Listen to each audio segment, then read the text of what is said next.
Welcome back to my channel. You already know it's your boy Hood Diggity, the Rock Reactor, back with another video. Yes, sir. Before I proceed, let me know where you tapping in from. Let me know what country, what city, what mountain, what hill, what cave, what island, what planet, what universe. Let me know where you at. Represent your hood. Yes, sir. We got the morning news. Now, this one is a couple of days ago. Deep dive, Trump's board of peace. I wanted to dive into it and find out what is he doing with his board of peace. What is this all about? I heard some people say that it undermines NATO. Supposedly he's gonna bring in Russia. Putin is gonna join the board of peace. I think that's a joke, guys. That's a joke, basically, because the last thing that Putin wants is peace. Putin just wants war all over the world. I believe that Russia just wants war for their own benefit. If it was up to Russia, Putin wants to be the next Hitler that takes over all of Europe and everything else. So I don't see that. Right there, it's at a bad start. But I want to find out about it. I don't have all the information. Let's take a look at this one.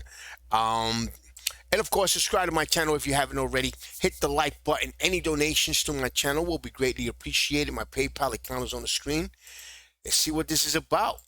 In tonight's deep dive, we want to go back to President Trump's Board of Peace. A signing ceremony for the board was held earlier today on the sidelines of the World Economic Forum in Davos, the president calling it one of the most consequential bodies ever created. I think it's going to happen. To end decades of suffering, stop generations of hatred and bloodshed, and forge a beautiful, everlasting, and glorious peace for that region and for the whole region of the world. More than 24 countries so far have accepted the invitation to join the Board of Peace, but none of our European allies have signed on yet. Some even flat out rejecting the idea. So for more on this, I want to bring in ABC News contributor and former U.S. ambassador to NATO, retired Lieutenant General Doug Lute. Thank you so much for your time, sir. But listen, we talk about some government leaders speaking out against this Board of Peace. They claim that it undermines the United Nations. Here's what President Trump had to say about the UN earlier today. I think the combination of the Board of Peace with the kind of people we have here, coupled with the United Nations, can be something very, very unique for the world. I'm curious. I mean, do you think there's a scenario in which these two bodies? Yeah, I think Trump is trying to start his own NATO, his own UN, his own United Nations. I think he's trying to, and then he's saying couple with them. I think he's trying to do his own thing. Bodies coexist? Well, it's not actually clear what the Board of Peace is and what it's intended to do. As you mentioned, there are some 24 members so far, but importantly, not major European allies and not China. So the membership is in question.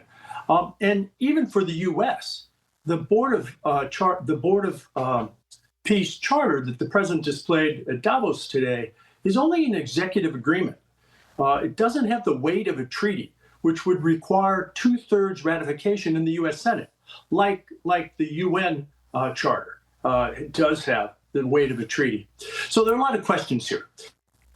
Yeah, certainly. Well, and I want to talk about some of the countries that have accepted. More than 20 have accepted the invitation. We're talking about countries like Bahrain and Albania, Vietnam. Listen, even the Kremlin says that Russia was extended an invite. What do you make of this list? Well, it strikes me as more of a matter of regime, prestige, than a meaningful organization. We'd have to see the meat of the agreement. So what's the... Yeah, it definitely sounds like a regime. I think Trump is trying to start a world regime. Legal authority for this body? What's the charter? What are the mechanisms for actually getting things done? Who's going to fund this organization? So there, at this point, are many more questions than there are answers. And therefore, I conclude it's much more of a question of prestige than it is a meaningful organization.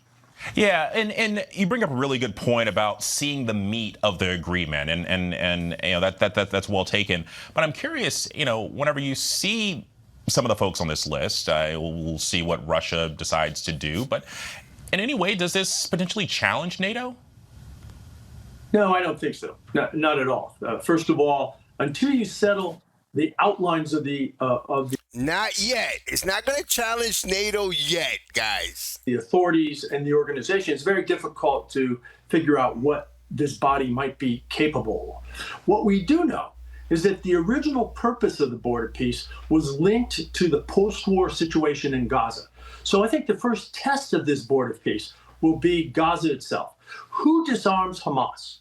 Who secures Gaza after Hamas is disarmed? Who will fund and administer the Gaza reconstruction?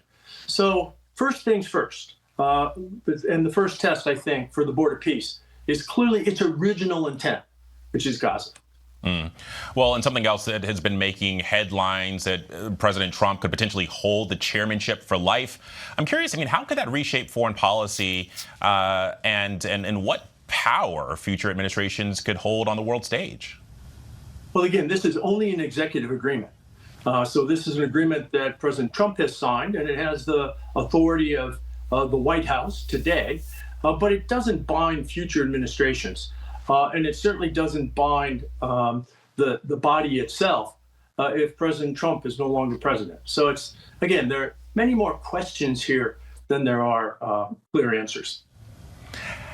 How does it feel like this news of this Board of Peace has been received by that Davos crowd? I think with some sort of mixed results and perhaps a flavor of skepticism, especially in. I think the countries that are joining this Board of Peace just want to basically dance to Trump's tune. That's all they basically doing, guys. I mean, I really hope it works for a positive, in a positive way. If they want to clean up Gaza and stop what's going on in Gaza, I'm totally for it. Guys, I wanted to say something also, guys. I am not MAGA. I am not MAGA. I am not pro-Trump, nor am I anti-Trump. This is what I believe. I believe we should not lean on one side. I believe everything is not black or white, guys. I believe I either disagree with an action or don't agree. I don't agree with everything Trump's doing. I don't disagree with everything Trump's doing. So I believe that this is what's going on in the world. We should all think for ourselves. Nobody's perfect. These politicians, these leaders, they're not perfect. They do a lot of fucked up shit. They do a lot of good shit. And we have to point out which one you think is wrong and which one. We have our own brains, guys. We cannot just condone everything that Trump is doing or everything that Trump's not doing. I sit here and I acknowledge, based my opinion on what I think. And I don't think Trump is perfect. There's a lot of shit that Trump is doing that I don't agree with. There's a lot of shit that I do agree with. I believe Trump goes off the deep end. He's too radical sometimes. I guess he means well in his own way, but he is too radical sometimes. So I am not MAGA, nor I'm not pro-Trump, nor am I anti-Trump. In the wake of the crisis just before the signing of the Board of Peace Charter, right? Which is, of course, the whole Greenland episode.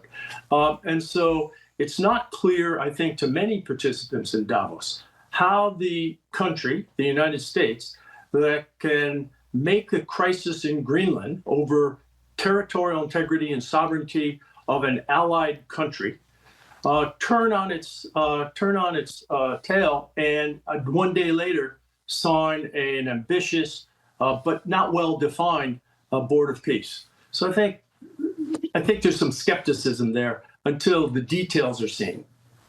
And I understand the point about skepticism. I am also curious, you know, does it give you pause that some of our oldest and strongest allies aren't just skeptical, but they're flat out no's on this? Yeah, of course. I mean, look, power in the international system comes from a variety of sources. So political cohesion, like the NATO alliance or the United Nations Security Council. Economic strength, and many of the economic powers in the world are not part of the Board of Peace. And then finally, military hard power.